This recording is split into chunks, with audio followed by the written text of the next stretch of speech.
नमस्कार दोस्तों, मैं विपुल मिश्रा आपके अपने चैनल बीके मिश्रा बाय मोहित सर में आपका स्वागत करते हैं। दोस्तों, अभी तक हमने पढ़ा था सेल के बारे में, यानी कोशिका के बारे में। हम लोग जानते हैं जैसे सेल मीन्स क्या होता है, कोशिका नहीं। सेल मीन्स होती है, ये इसका कोशिका का इंग्लिश नाम है सेल, जिसको हम लोग कहते हैं कोशिका, उसको हम इंग्लिश में कहते हैं सेल। कोशिका का मतलब होता है, इसका नाम है साइटो। क्या नाम है इसका?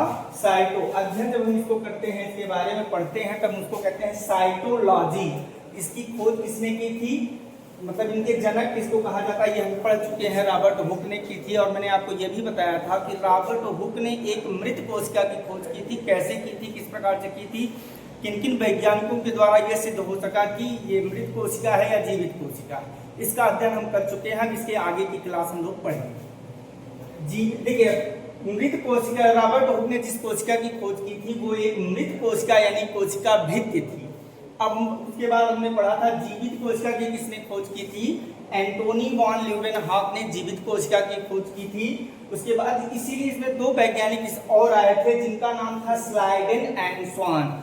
ये दोनों ये लोग ये कहते थे कि मनुष्य का शरीर भी, यानी कि प्लांट सेल एंड एनिमल से दोनों किससे बने हैं, कोशिकाओं से। इन दोनों के विचार अलग अलग थे, लेकिन इन्होंने कहा कि ऐसे नहीं चलेगा। इसमें उन्होंने सोचा, और जब दोनों लोगों ने मिल करके हाथ मिलाया तो उन्होंने कहा इसका नाम दे दिया क्या, कोशिका सिद्धांत। यानी कौन थे, उनका नाम क्या था, स्लाइडेन एंड स्वान था। अब हम इसके बाद आगे की जानकारी हम लोग लेंगे।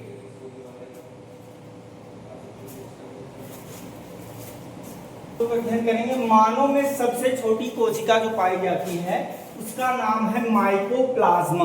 क्या नाम है उसका, माइकोप्लाज्मा। और सबसे बड़ी कोशिका जो पाई जाती है वो शुक्रमुर्ग के अंडे में पाई जाती है। मानव में सबसे छोटी कोशिका जिसे हम मेल स्पर्म यानी शुक्राणु बोलते हैं, और मानव में सबसे बड़ी कोशिका यानी फीमेल में पाई जाती है जिसको हम लोग अंडाणु बोलते हैं। ये इसमें हमने 9th 10th 11 और 12 सभी के, मतलब इसमें कहीं से भी पढ़ सकते हैं। ये सब में ये क्वेश्चन पूछा जा सकता है, कोई दिक्कत नहीं इसमें।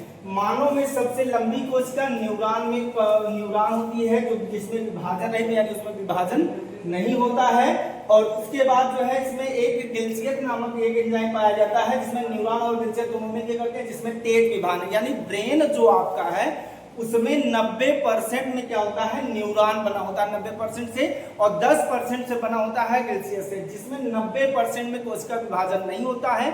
इसीलिए हम जानते हैं, कई लोग कहते हैं कि ब्रेन में कैंसर नहीं होता, लेकिन 10% जहाँ पे गिल्सियस होता है वहां पे कैंसर होने के चांसेस। इसलिए कैंसर कोई एक बीमारी नहीं है ना, तो ये मतलब ये सिर्फ कोशिका के विभाजन के कारण होता है। जहाँ की कोशिकाएं ज्यादा बढ़ जाती है वहां पे कैंसर हो सकता है। इसीलिए न्यूरॉन जो है वो ब्रेन में पाया जाता है, और 90% भाग में कैंसर नहीं हो सकता। अब इसके आगे हम लोग पढ़ेंगे कोशिका झिल्ली, जिसे हम लोग इंग्लिश में क्या कहते हैं, मेम्ब्रेन। इसको प्लाज्मा झिल्ली भी कहा जाता है। ये प्लांट सेल यानी कि पादप कोशिका प्लस वॉल सेल और एनिमल सेल यानी जंतु कोशिका से मिलकर बना होता है। इसमें ये प्रोटीन से बनता है। किस चीज से बनता है, बना होता है, ये प्रोटीन का बना होता है। जैसे कोशिका के सभी अंग इसी झिल्ली में रहते हैं। कोशिका के जितने अंग हैं, चाहे वो माइटोकॉन्ड्रिया हो, न्यूक्लियस हो, गोल्गी का हो, वैक्यूल हो, सब इसी अंग में रहते हैं। कोशिका के सभी अंग इसी झिल्ली में रहते हैं। जैसे कोशिका सेल, जिसे कोशिका भी, जिसे हम लोग वॉल सेल कहते हैं, ये इसमें पाया जाता है सिर्फ प्लांट सेल यानी पादप कोशिकाएं में ये चीजें पाई जाती हैं। और मैं आपको ये बता दूं कि रॉबर्ट हुक ने जिस कोशिका की खोज की थी, जिसे हम लोग कोशिका भित्ति कहते हैं, उन्होंने इस कोशिका की खोज की जो कि मृत कोशिका यानी वॉल सेल, जो पादप कोशिका में पेड़ पौधों में होता है, जैसे हम लोग करते हैं। देखिए, हम अपने शरीर को कैसे ढकते हैं, कपड़े से, ठीक है, या और किसी चीजों से अपनी उसकी सुरक्षा करते हैं। सिर्फ पेड़ पौधे अपनी सुरक्षा किससे करते हैं, छाल से। किस चीज से करते हैं, छाल से कहते हैं। अब इसकी की आगे जानकारी हम आपको इसी वीडियो में आगे देंगे। अब देखिए, जैसे कि इस कोशिका भित्ति में क्या पाया जाता है, जिसे ओनली प्लांट से बना होता है, जिसमें कागज, कपड़ा और तो मतलब कागज और कपड़े, जैसे कागज जो नोट, पैसा, जिसे हम लोग पैसा कहते हैं, वो किसकी बनी होती है, सेल्यूलोज की बनी होती है। आकार, मतलब कि ये हमको आकार प्रदान करता है। अब जैसे नंबर 3 में है क्या, माइटोकॉन्ड्रिया। माइटोकॉन्ड्रिया को हम लोग हिंदी में कहते हैं सूत्रकणिका। इसकी खोज अल्टमान ने की थी। श्वसन क्रियाज। अब देखिए माइटोकॉन्ड्रिया में क्या पाया जाता है, श्वसन क्रियाज पाया जाते हैं जो 38 एटीपी को मिला करके एक ग्लूकोज बनाते हैं और एक ग्लूकोज में हमको क्या मिलती है, ऊर्जा प्रदान की जाती है। इसको हम इसमें एक रिसाइकिल चलता है, अंदर एक साइकिल चलती है जिसको हम लोग रिसाइकिल यानी चक्र के नाम से जानते हैं। अब इसमें एक होती है आंतरिक इसकी आंतरिक दीवार को हम लोग पृष्ठी कहते हैं, गाल्गी कार्य। देखिए ये जो माइटोकॉन्ड्रिया है इसका कार्य होता है ऊर्जा बनाना, ऊर्जा का निर्माण करना होता है। ये जो हम लोग माइटोकॉन्ड्रिया के बारे में कभी बात कर रहे थे, माइटोकॉन्ड्रिया का कार्य है ऊर्जा का निर्माण करना। उसके बाद देखिए क्या लिखा है, जी। जी का मतलब होता है गॉल्गी कार्य। गॉल्गी का मतलब की खोज, इसकी खोज उन्होंने कैमिलो गॉल्गी ने की थी। ये परिवहन का कार्य करता है। देखिए माइटोकॉन्ड्रिया काम जो हमने आपको बताया अभी कि इन्होंने ये ऊर्जा का निर्माण करता है। किस चीज का निर्माण करता है, ऊर्जा का। अब गाल्गी का उस ऊर्जा को जहां जरूरत होती है, जहां आवश्यकता होती है वहां पे ले जाकर के मतलब पहुंचाता है, वहां तक पहुंचाता है। जैसे मान लीजिए अब हम आपको पढ़ा रहे हैं तो हमारी इस समय सबसे ज्यादा ऊर्जा कहाँ पे हो रही है, हमारी जीभ में, हाथ में। तो देखिए आपके शरीर में जैसे सबसे बड़ा अंग है आपका, मतलब कि इसमें क्या है, पैर, ठीक है। तो यहाँ पे जैसे मान लीजिए कई पार्ट्स शरीर के हैं, जीभ है, मुंह है, नाक है, कान है, उंगलियां हैं, हाथ है, पैर है, हर जगह ऊर्जा की आवश्यकता होती है। लेकिन जो अंग आपका ज्यादा कार्य करता है, गॉल्गी कार्य का कार्य होता है वहां पे ऊर्जा का स्ट्रॉन्ग करना। इसका मतलब ये होता है, जैसे हम बोल रहे हैं, अगर मान लीजिए ऊर्जा आपके पूरे शरीर में है और मतलब थोड़ी थोड़ी ऊर्जा हर जगह पूरे शरीर में अगर बांट दी जाती है, तो जैसे हम बोल रहे हैं हमारी लिमिट है आधे घंटे बोलने की, 1 घंटे बोलने की, 2 घंटे, 4 घंटे बोलने की, इतनी ऊर्जा है कि हम 4 घंटे से ज्यादा नहीं बोल सकते। तो 4 घंटा अगर लगातार हम बोलेंगे, बोलने के साथ साथ क्या होगा कि थोड़ी देर मतलब 4 घंटे बाद हमारी ऊर्जा खत्म हो जाएगी। तो हमारी जीभ एकदम मतलब कि आपकी भी, सब हम सब की यही होता है, हमारे साथ भी ये होता है कि क्या होगा, थोड़ी देर बाद जीभ लटक जाएगा और लटकने के बाद फिर ये कार्य नहीं कर पाएगी। तो उसी कार्य को संभालने के लिए गॉल्गी कार्य होता है। ये इसका कार्य होता है परिवहन करना। ये पूरे शरीर की जहां ऊर्जा को आवश्यकता होगी वहां ले जाके इकट्ठा रख देगा। आप जब तक, जैसे मान लीजिए कोई किसान है, देखिए अगर मान लीजिए कोई बैडमिंटन खेल रहा है, उसकी सबसे ज्यादा ऊर्जा कहाँ पे होगी, उसके हाथ में। कोई अगर धावक है, दौड़ने का कार्य कर रहा है, कोई दौड़ रहा है, तो उसकी सबसे ज्यादा ऊर्जा कहाँ पे होगी, उसके पैर में। हम आपको पढ़ा रहे हैं, पढ़ाने में हमारी सबसे ज्यादा ऊर्जा बोलने में यानी कि स्पीक करने में अगर व्यय होगी, तो गॉल्गी कार्य कहाँ ले जाके सारी ऊर्जा को कहाँ, जो अंग आपका उस समय कार्य कर रहा है वहां पे ले जाके ऊर्जा को एकत्रित कर देगा। और बोले मतलब उसका कार्य होता है कि आपको जितनी ऊर्जा की आवश्यकता है आप उसको ले सकते हैं। उसके बाद है वैक्यूल। वैक्यूल का मतलब होता है रसधानी। यहाँ पे होता है जल संग्रह, यहाँ पे जल एकत्रित होता है। जैसे आपका शरीर जो, हमारे शरीर में लगभग 65% जल होता है। अगर मान लीजिए कोई व्यक्ति 1 क्विंटल यानी 100 kg का है तो उसमें 65% पानी होता है। अब आप सोचेंगे कि हम लोग तो पानी 5 से 6 लीटर पीते हैं, या एक बार में 1 लीटर पीते हैं, आधा लीटर पी सकते हैं। तो ये 65% जल कहाँ से आ गया। आप जो पानी पीते हैं, जैसे कि मैंने अभी आपको बताया था कि जिसकी खोज उन्होंने की थी रॉबर्ट हुक ने, देखिए हमने कहा था छाल की बात की थी हमने। तो हम लोग जैसे कि अगर मान लीजिए छाल का मतलब ये हुआ, अब मैं आपको शुरू से फिर से समझाते हैं, आप समझिए। देखिए पौधे जो होते हैं, पौधों में भी कोशिकाएं पाई जाती हैं, लेकिन वो पानी जो भी मैंने 65% पानी की बात की, वो पौधे जो होते हैं अपनी छाल के अंदर पौधों को पानी को क्या करते हैं, ऑब्जर्व करके रखते हैं। जैसे जिस समय पानी की आवश्यकता उनको होती है तो वो अपना कार्य कर लेते हैं। इसीलिए हमारे शरीर में कैसे 65% ऐसे हमारे शरीर में पानी होता है। जैसे हम लोग भी कुछ दिनों तक, लगभग 8 से 10 दिनों तक बिना पानी पी के रह सकते हैं, जीवित रह सकते हैं। इसलिए कि क्योंकि हमारे शरीर में, हमारा शरीर जो होता है उसमें 65% पानी यानी कोशिकाओं के अंदर रहता है। अब हम पढ़ेंगे तारक कार्य, जिसे हम लोग इंग्लिश में कहते हैं सेंट्रोसोम। इसकी खोज की थी बॉबरी नामक विद्वान ने की थी, और इसका कार्य होता है कोशिका का विभाजन करना। विभाजन का मतलब 1 से 2 कोशिका बनाना। मान लीजिए अगर एक कोशिका है, इसके 2 पार्ट कर दिए गए, तो इसी को कोशिका विभाजन कहते हैं। कोशिका विभाजन, इसका सही कार्य होता है पुनर्निर्माण करना। एक कोशिका में 2 कोशिका, तो ये तो पुनर्निर्माण हो गया। अब जैसे सबसे ज्यादा कोशिका वो पुनर्निर्माण कहाँ होता है, लीवर में, और सबसे कम कहाँ होता है, ब्रेन में। अब इसको हम समझेंगे। देखिए लीवर में जैसे मान लीजिए लीवर है, तो लीवर एक ऐसा मतलब आपके शरीर का एक ऐसा अंग है, अगर मान लीजिए वहां लीवर को काट दिया जाए और आधा काट के छोड़ दिया जाए तो 1 महीने में बिना दवा के लीवर आपका ऑटोमेटिकली ठीक हो जाएगा, क्योंकि सबसे ज्यादा कोशिका निर्माण कहाँ होता है? लीवर में होता है। और सबसे कम कहाँ होता है? न्यूरॉन में। मैंने आपको बताया कि 90 ब्रेन में आपके लोग कहते हैं ब्रेन कैंसर होता है, या जिसे आप लोग ब्रेन ट्यूमर के नाम से जानते हैं।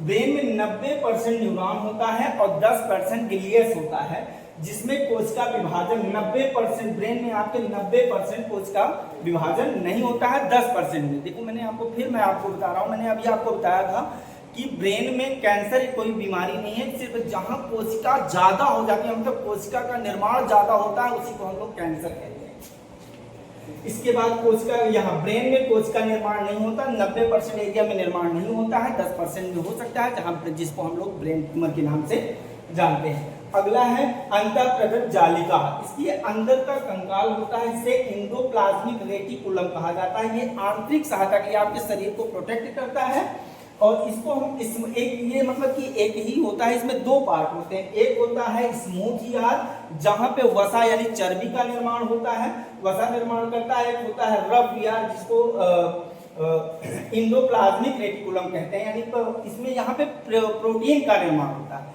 देखिए ये है स्मूथ एरिया, ये बिल्कुल क्लीन होता है, यहाँ पे क्या होता है? वसा का निर्माण होता है। और जो ये मतलब कि खुरदरा सा बना हुआ है, इसमें देखिए ये दूसरी तरफ, इसको क्या कहते हैं? यही पे हम लोग कहते हैं राइबोसोम। राइबोसोम का कार्य होता है प्रोटीन का निर्माण करना। यहाँ इस खुरदरे पे नहीं होता है, यहाँ पे ये राइबोसोम उपस्थित होता है, यही वहां के मतलब कि प्रोटीन के का निर्माण करता है।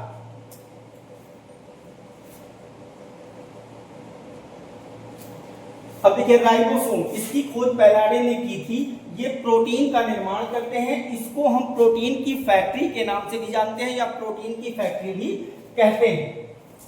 अब देखिए सेंटीमीटर आप इसमें एक 70s होता है यानी 70s, दूसरा होता है 80s। जो 70s होता है इसको हम लोग छोटे के नाम से जानते हैं, और मतलब जो 80 जिसमें 80s होता है उसको हम लोग बड़ा जानते हैं। अब देखिए जो छोटा होता है उसको हम प्रोकैरियोटिक कहते हैं, और जो बड़ा होता है इसको यूकैरियोटिक कहते हैं। इसका एक अलग चैप्टर, इसको मैं आपको अलग चैप्टर में पढ़ाऊंगा। इसमें बता दे रहे हैं हम आपको कि कौन सा ज्यादा। जैसे मान लीजिए आपने पानी लिया, एक बाल्टी पानी लिया आपने, और उसमें एक जगह आपने मतलब कि पत्थर डाला, दूसरी जगह कोई छोटा सा हल्का पदार्थ डालिए, तो पत्थर डूब जाएगा। जो चीजें डूब जाए उसको हम लोग कहते हैं क्या? वो बड़ा है। क्या है वो? बड़ा है। इसको हम यूकैरियोटिक मानते हैं। और जो वस्तुएं उसमें नहीं डूबती हैं उनको हम क्या कहते हैं?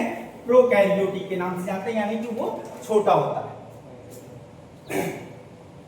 और जो बड़ा होता है उसको हम बिना माइक्रोस्कोप से देख सकते हैं, और जो प्रोकैरियोटिक है इनको हम बिना माइक्रोस्कोप से नहीं देख सकते। तो जो रॉबर्ट हुक थे उन्होंने कोशिश की, खुद किससे देखा था?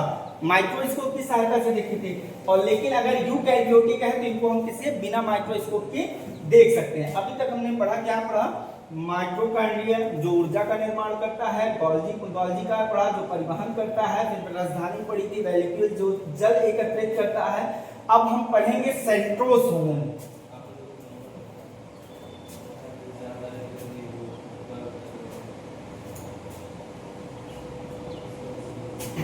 सेंट्रोसोम का मतलब ये, जैसे हम लोग ये सेंट्रोसोम का कार्य होता है विभाजन करना, कोशिका का विभाजन करना, और आर का मतलब हुआ राइबोसोम जो प्रोटीन का निर्माण करता है।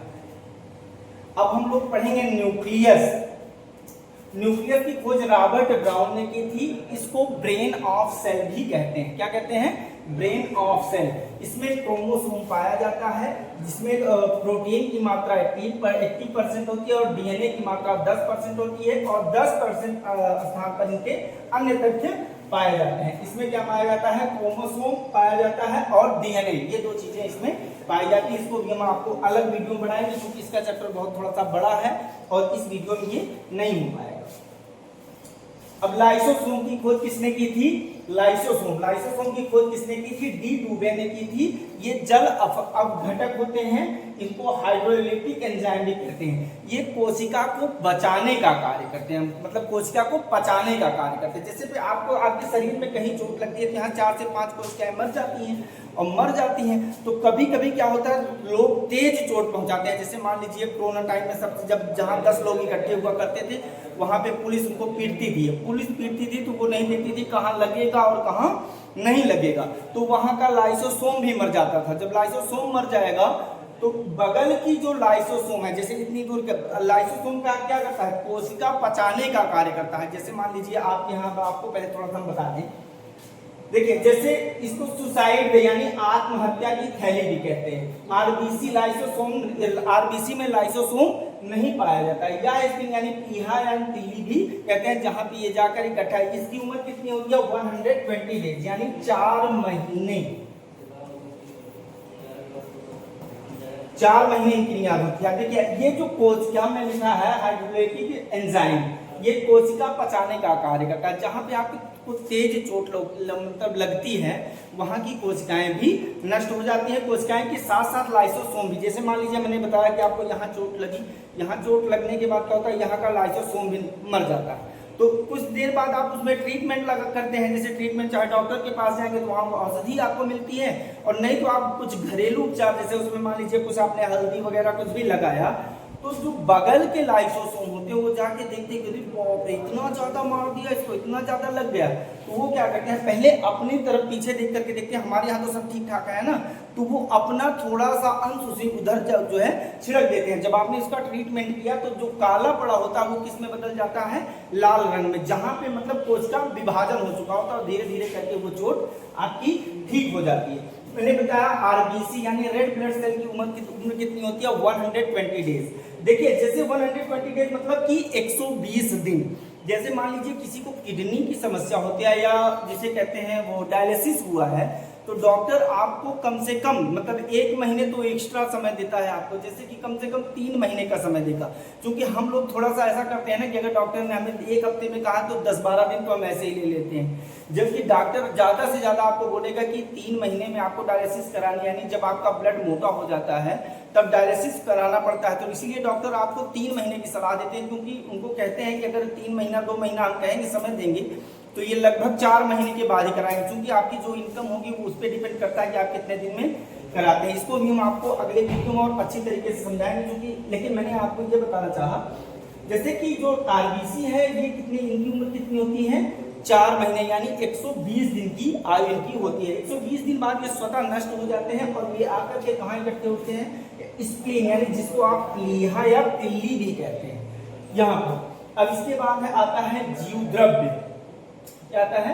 जीव द्रव्य, जिसको आप प्लाज्मा बोलते हैं। ये कलरलेस होते हैं। कैसे होते हैं? ये कलरलेस होते हैं, जिसे मतलब पानी की तरह, इनका कोई कलर नहीं होता है। अगर जैसे साइटोप्लाज्म है तो वो कोशिका है, अगर मान लीजिए न्यूक्लियोप्लाज्म है तो वो केंद्रिका।